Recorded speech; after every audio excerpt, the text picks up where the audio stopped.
नमस्कार। मैं हूं प्रेम कुमार। प्रणाम इंडिया में आपका बहुत बहुत स्वागत है। अभी अभी राहुल गांधी की रैली खत्म हुई है महाराष्ट्र में, अमरावती में, और उन्होंने अब तक नरेंद्र मोदी अडानी पर जो भी हमला बोला था उसको देखते हुए सबसे बड़ा हमला बोला है। मोदी अडानी पर राहुल गांधी ने अब तक का सबसे बड़ा हमला बोला है। और ये हमला क्या है हम बताएंगे आपको। एक मुद्दे नहीं, कई एक मुद्दों पर उन्होंने करारा हमला बोला है और एक आक्रामक तेवर के साथ महाराष्ट्र की राजनीति को, चुनावी राजनीति को प्रभावित करते हुए, दखल देते हुए राहुल गांधी आज नजर आए हैं। राहुल गांधी ने जो सबसे बड़ा हमला बोला, कहा कि धारावी की जमीन के बदले महाराष्ट्र की सरकार बनाई गई। जी हां, धारावी की जमीन के बदले महाराष्ट्र की सरकार बनाई गई। ये बात राहुल गांधी ने खुले तौर पर आरोप लगाया है।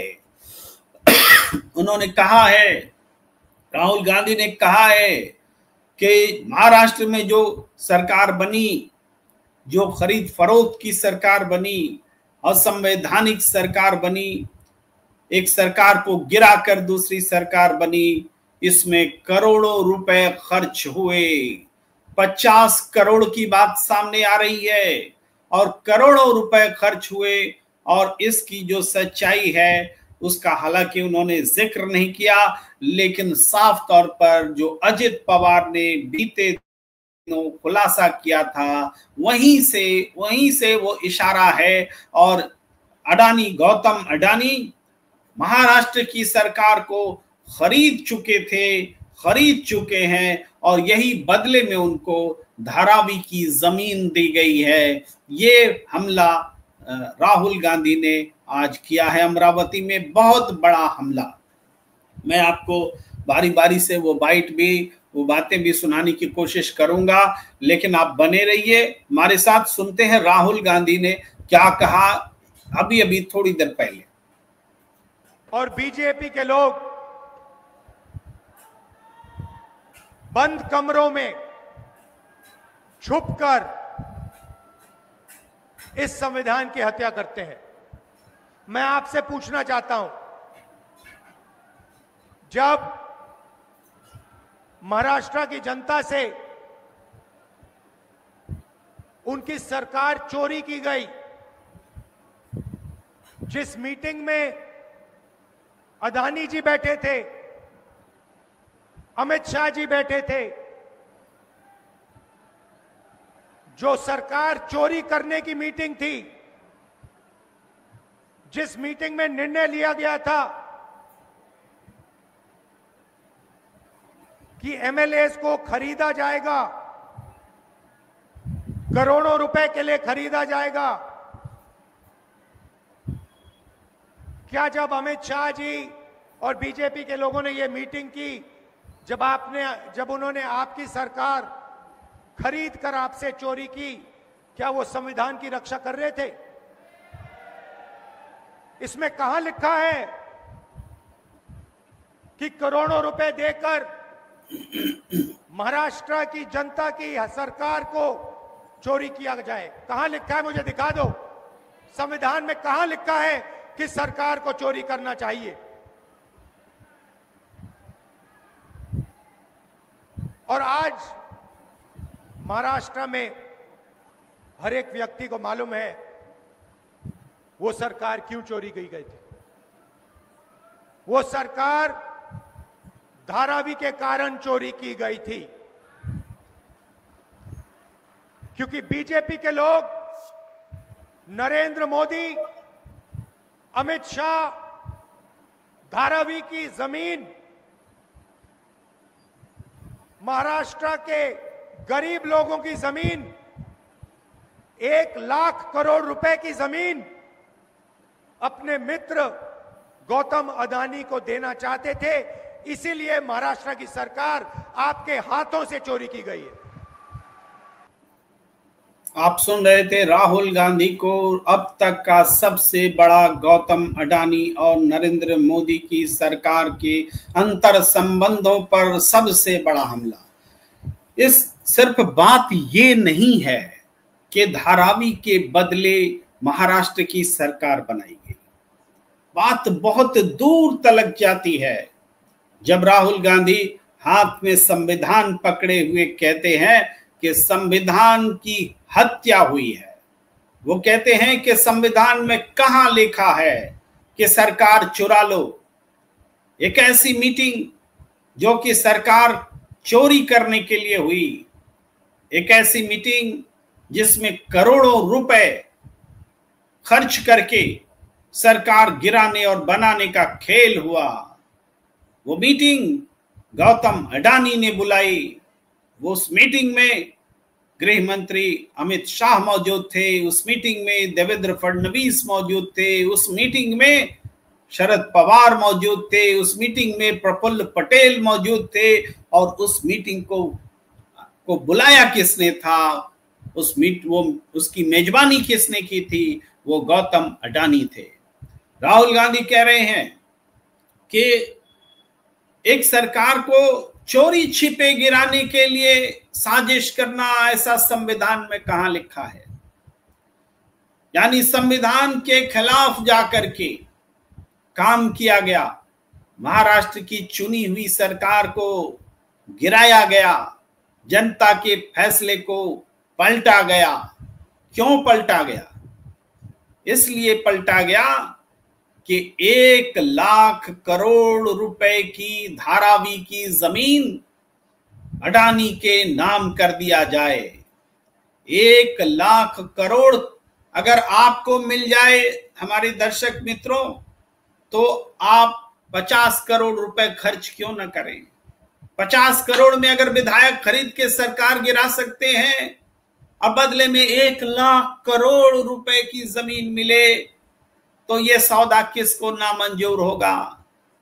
गौतम अडानी यही कर रहे थे, लेकिन जो नीतियों के आधार पर, जनता की सेवा के नाम पर, जो शुचिता के नाम पर, नैतिकता के नाम पर, भ्रष्टाचार खत्म करने के नाम पर, देश का भला करने के नाम पर, गरीबों के नाम पर जो राजनीति कर रहे हैं, वो नेता जो राजनीति कर रही हैं, वो पार्टी क्या इसी दिन के लिए बनी कि वो बंद कमरे में एक उद्योगपति के साथ मिलकर के एक चुनी हुई सरकार को गिराने का सौदा करे।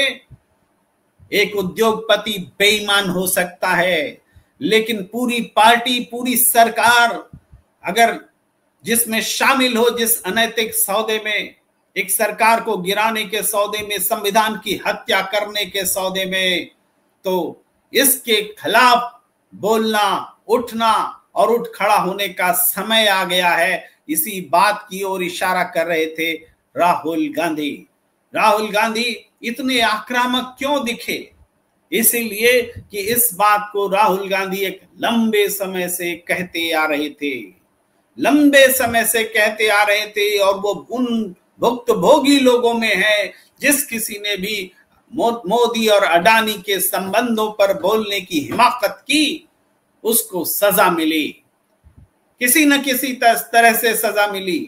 किसी और मामले को उठा करके सजा मिली, डायरेक्ट सजा मिली, इनडायरेक्ट सजा मिली। आप जानते हैं राहुल गांधी के ऊपर मानहानि का मुकदमा डाल करके उनकी सदस्यता छीन ली गई, उनके मकान खाली करा दिए गए, उन पर चुनाव नहीं लड़ने तक का एक खतरा जो है पैदा हो गया था। वो सुप्रीम कोर्ट ने इस निचली अदालतों को मैनेज करने का भी खेल हुआ था, अन्यथा इतना बुरा फैसला नहीं आ सकता था कि मानहानि के मामले में अधिकतम सजा दे दी गई ताकि राहुल गांधी चुनाव ही न लड़ सके।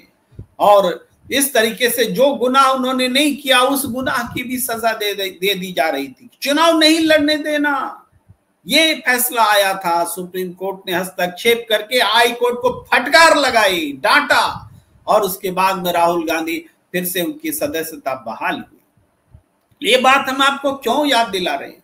आपको याद करना पड़ेगा कि गौतम अडानी और नरेंद्र मोदी के बीच संबंधों पर जिस किसी ने बोला, आम आदमी पार्टी के नेता संजय सिंह ने बोला या राघव चड्ढा ने बोला, उन सबको सस्पेंड कर दिया गया। महुआ मोइत्रा पर अलग अलग किस्म के केस लगा करके उनकी सदस्यता छीन ली गई और तमाम लोग जिस किसी ने भी संसद में बोलने की कोशिश की, चाहे राज्यसभा हो या लोकसभा हो, एक तो अंदर में उनकी बातों को स्पंज कर दिया गया, बोलने नहीं दिया गया, और जिस किसी ने थोड़ा आक्रामक तरीके से नॉर्म्स तोड़कर बोलने की कोशिश की, उनको संसद से निलंबित कर दिया गया और फिर कई तरीकों से उनको फंसाया गया। उन बातों की सच्चाई अब सामने है। बंद कमरे में सरकार बनाने और गिराने का खेल खेला जा रहा है। इसी बात को अब राहुल गांधी पब्लिक डोमेन में ले जा रहे हैं, रैली में ले जा रहे हैं, जनता के बीच ले जा रहे हैं। ये आक्रामकता का एक पहलू है। हम आपको राहुल गांधी की और भी बाइट सुनाते हैं कि वो क्या कह रहे हैं सभा में। सुनिए। नरेंद्र मोदी जी का मेमोरी लॉस हो गया, ये कभी नहीं बताएंगे, सवाल नहीं उठता।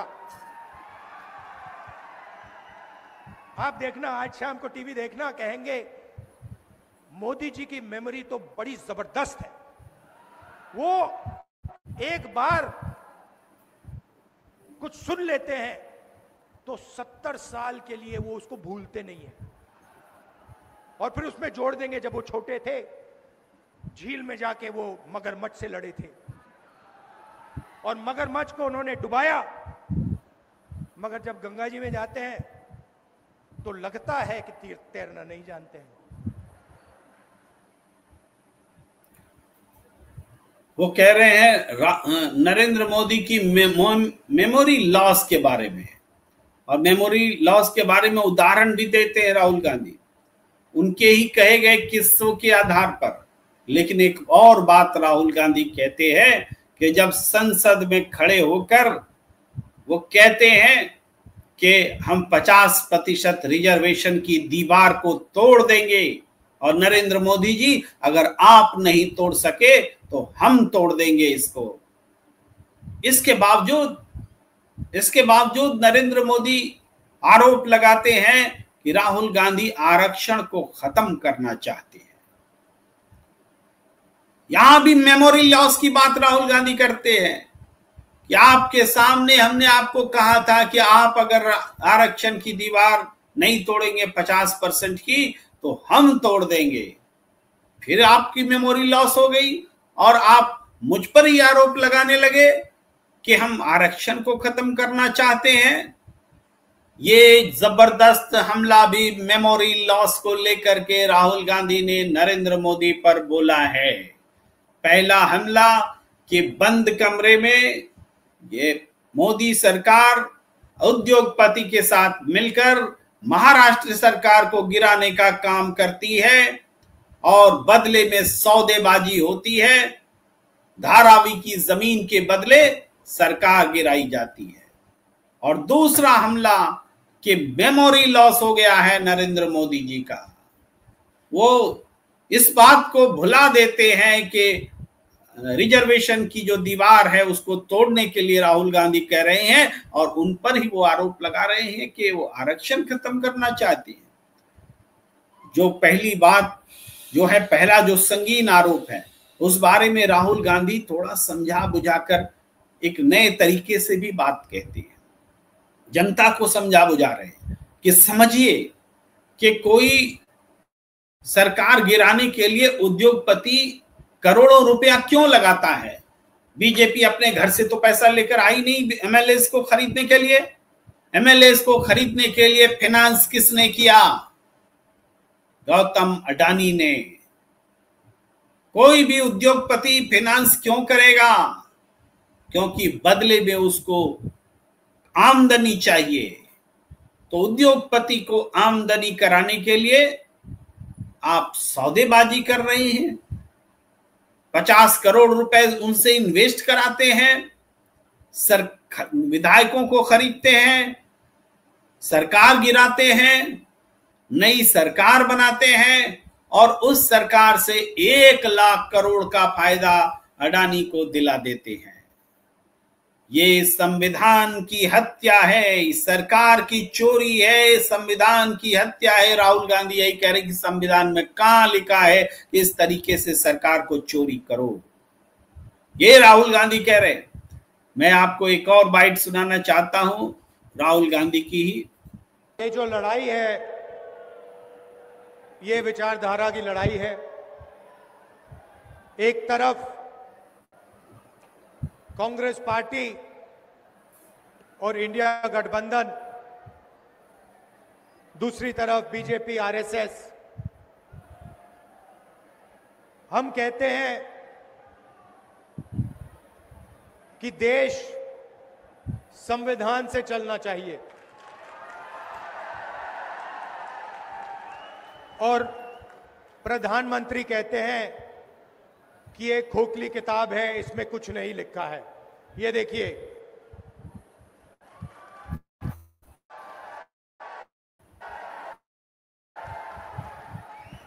ये किताब खोखली सिर्फ आरएसएस के कार्यकर्ताओं के लिए और बीजेपी के लोगों के लिए है। हमारे लिए ये इस देश का डीएनए है। इसके अंदर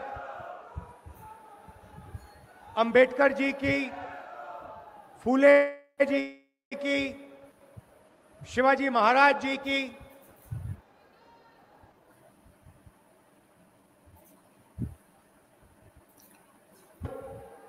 बसवना, महात्मा गांधी, इन सब की सोच हमारे लिए इस किताब में है।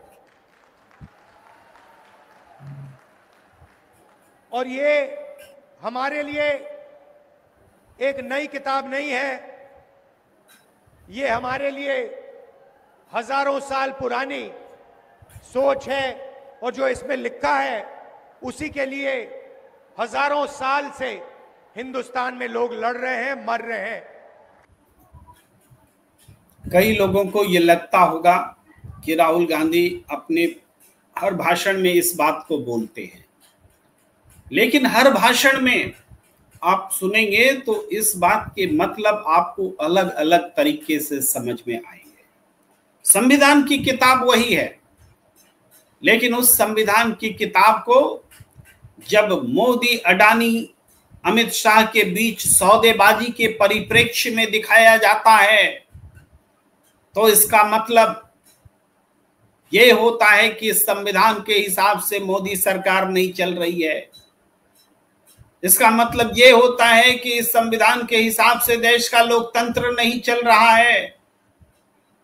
इसका मतलब यह होता है कि लोकतंत्र की सरेआम हत्या की जा रही है। केंद्र में बनी सरकार इस राज्य में बनी सरकार को गिराने के लिए षड्यंत्र कर रही है। जब राहुल गांधी विचारधारा की बात करते हैं, आरएसएस बीजेपी की विचारधारा और इंडिया गठबंधन की विचारधारा, तब उस परिप्रेक्ष्य में भी इस संविधान का मतलब बदल जाता है, नया मतलब आ जाता है। कि पहले भी हम भाईचारगी की बात करते आए हैं। नारा क्या होता था? हिंदू, मुस्लिम, सिख, ईसाई आपस में सब भाई भाई, ये नारा होता था। ये एक विचारधारा है। और दूसरी विचारधारा क्या है? बांटोगे तो कटोगे, यानी डर के कारण एकजुट रहो, खतरा पैदा हो रहा है इसलिए एकजुट रहो, कोई मारने वाला है इसलिए उसको जवाब देने के लिए एकजुट रहो। एकजुटता का मतलब ही बदल जाता है।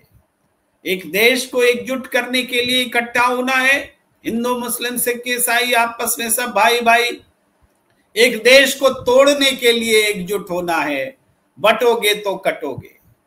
अरे एक कोई भी समूह अगर इसलिए इकट्ठा होगा कि उसको कटने का डर है, तो वो जिससे कटने का डर है वो क्या इकट्ठा नहीं होगा? और ये इकट्ठा होना यूनिटी के लिए है कि संहार करने के लिए है, कत्लेआम करने के लिए है? ये बात भी समझने समझाने की जरूरत है। कौन सी एकता चाहिए? ये विचारधारा का फर्क भी राहुल गांधी समझा रहे होते हैं जब विचारधारा के आधार पर संविधान को दिखा रहे होते हैं। संविधान का मतलब हर परिप्रेक्ष्य में बदलता है। जब लोक कल्याणकारी स्कीम्स की बात होती है तो राहुल गांधी क्या बोलते हैं? राहुल गांधी बोलते हैं कि तुम 16 लाख करोड़ रुपए अमीरों के माफ करोगे तो हम भी इतनी ही रकम गरीबों के लिए हम उनको देंगे, खटाखट खटाखट खटाखट। इसका क्या मतलब हुआ? इसका मतलब हुआ कि इस देश की दौलत पर चंद उद्योगपतियों का अधिकार नहीं है। जब राहुल गांधी कहते हैं, इसी सभा में उन्होंने कहा कि आप एक साड़ी खरीदने जाती हैं तो साड़ी के लिए आपको 18% का जीएसटी देना पड़ता है। उसी साड़ी को गौतम अडानी खरीदने जाते हैं, उनको भी 18% ही देना पड़ता है। और ये सारे टैक्स इकट्ठा होकर के केंद्र सरकार के पास जाते हैं। और उस पैसे से का क्या होता है? उस पैसे को अगर उद्योगपतियों के कर्ज माफी में इस्तेमाल होगा तो उस पैसों का इस्तेमाल देश के गरीब जनता के लिए क्यों नहीं होगा? एमएसपी देने के लिए क्यों नहीं होगा? वो कहते हैं कि महाराष्ट्र के किसान सोयाबीन की फसल उपजा करके भी रोते रहेंगे और वो उद्योगपति बिना कुछ एक ढेला पैदा किए हुए, प्रोडक्ट मैन्युफैक्चरिंग का कोई काम भी किए बिना, जो खुद से कुछ भी काम नहीं करता, वो व्यक्ति उसको धारावी की 1 लाख करोड़ की जमीन दे दी जाएगी। आखिर क्यों? एक किसान तो सोयाबीन पैदा कर रहा है। गौतम अडानी क्या पैदा कर रहा है? गौतम अडानी एक प्रोडक्शन का एक काम नहीं कर रहा है। वो सरकार से पैसे लेता है, सरकार से टेंडर लेता है, विदेशी कंपनियों में टेंडर लेता है, किसी और को काम बांटता है, उस यहाँ का पैसा इधर, वहां का पैसा इधर, और अपने एक ढेला काम नहीं करता है। मैन्युफैक्चरिंग तो करता ही नहीं है। और वो किसान से बड़ा आदमी, किसान भूखों मरेगा, उसको पैसे नहीं होंगे उत्पादन करने के बावजूद। इसीलिए राहुल गांधी ने इन बातों को स्पष्ट करते हुए कहा कि हमारी सरकार अगर आती है तो सोयाबीन के किसानों को भी एमएसपी देंगे, प्याज के किसानों के वो भी आंसू नहीं बहने देंगे, और दूसरे जो किसान हैं उनके साथ भी एमएसपी देने की बात को पूरा किया जाएगा। ये जो भाषण है, अभी तक हमने 2, 3, 4 हिस्सों में बात की है। एक हिस्सा धारावी को लेकर था, सरकार गिराने के लिए कमरे में मंत्रणा करने को लेकर था। दूसरा हिस्सा ये नरेंद्र मोदी के मेमोरी लॉस को लेकर के था। एक और हिस्सा जो आरक्षण से जुड़ा हुआ था। एक और हिस्सा जो हमने बात की कि वो किसानों को क्यों नहीं फायदा होगा और अमीरों को क्यों होगा, और संविधान का मतलब क्या है, परिप्रेक्ष्य क्या है। एक और बाइट हम आपको सुनाना चाहते हैं, सुनिए राहुल गांधी क्या कह रहे हैं। ये विचारधारा की लड़ाई है। एक तरफ कांग्रेस पार्टी और इंडिया गठबंधन, दूसरी तरफ बीजेपी आरएसएस। हम कहते हैं कि देश संविधान से चलना चाहिए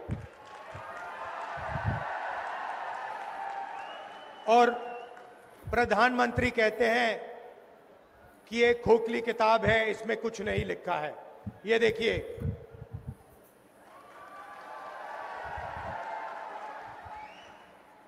ये किताब खोखली सिर्फ आरएसएस के कार्यकर्ताओं के लिए और बीजेपी के लोगों के लिए है। हमारे लिए ये इस देश का डीएनए है। इसके अंदर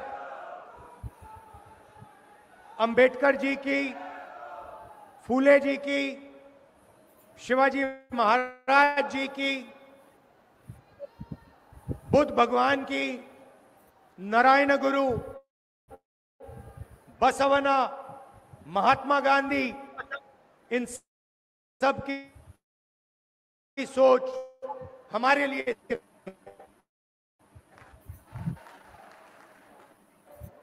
एक नई किताब नहीं है। ये हमारे लिए हजारों साल पुरानी सोच है और जो इसमें लिखा है उसी के लिए हजारों साल से हिंदुस्तान में लोग लड़ रहे हैं, मर रहे हैं।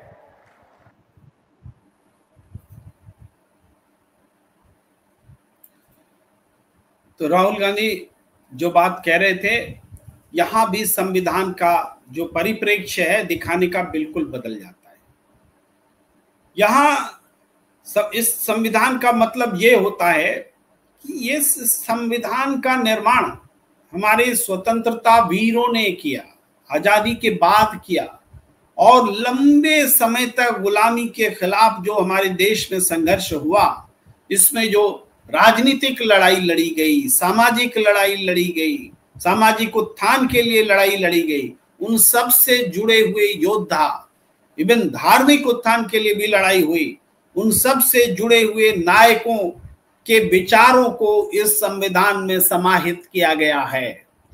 और जब इस संविधान में बिरसा मुंडा है, अंबेडकर हैं, ज्योतिबा फूले हैं, गौतम बुद्ध हैं, छत्रपति शिवाजी महाराज हैं, साहू जी महाराज हैं, बसवन्ना हैं, तो उनके विचारों से युक्त ये संविधान कोरा कैसे हो सकता है?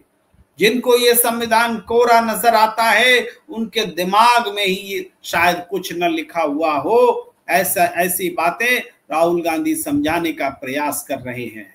वो बीजेपी और आरएसएस की विचारधारा बनाम संविधान ये कह रहे हैं। वो साफ तौर पर कह रहे हैं कि बीजेपी और आरएसएस संविधान को मानता ही नहीं है। संविधान में समानता का सिद्धांत है, उसको ये नहीं मानते।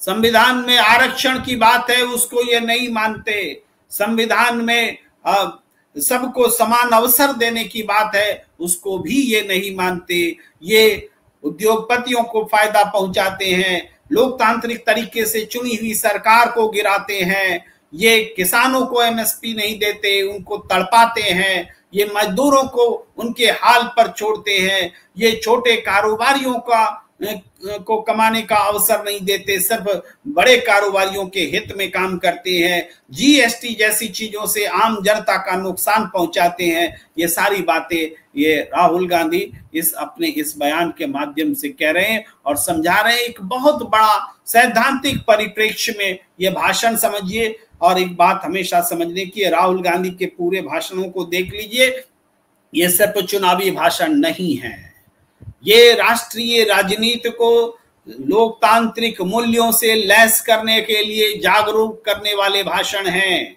ये संविधान के लिए जगाने वाले भाषण हैं और इसका एक चुनाव से संबंध नहीं है, देश की राजनीतिक हवा को बदलने से इसका संबंध है। आप समझेंगे तो, गौर से समझेंगे तो इन बातों को पर आपका भी ध्यान जाएगा।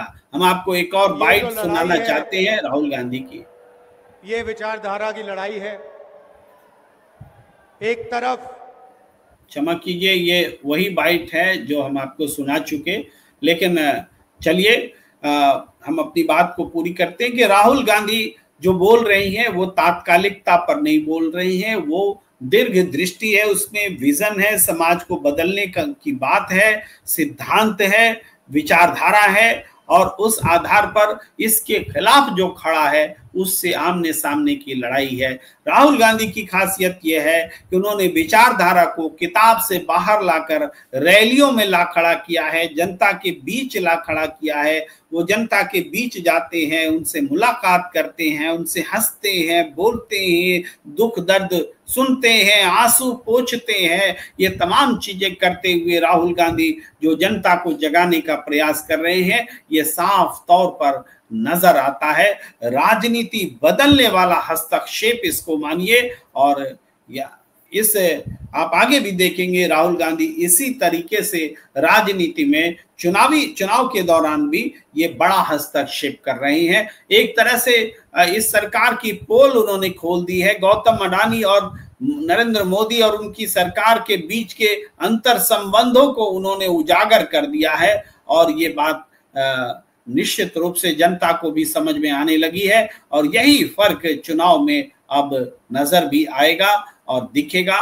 तो आज की चर्चा को हम अभी जो इस विषय पर चर्चा है उसको हम यहीं पर विराम देने के लिए आपसे इजाजत मांगेंगे और आपसे आग्रह है कि आप अपने YouTube चैनल प्रणाम इंडिया को लाइक कीजिए, सब्सक्राइब कीजिए।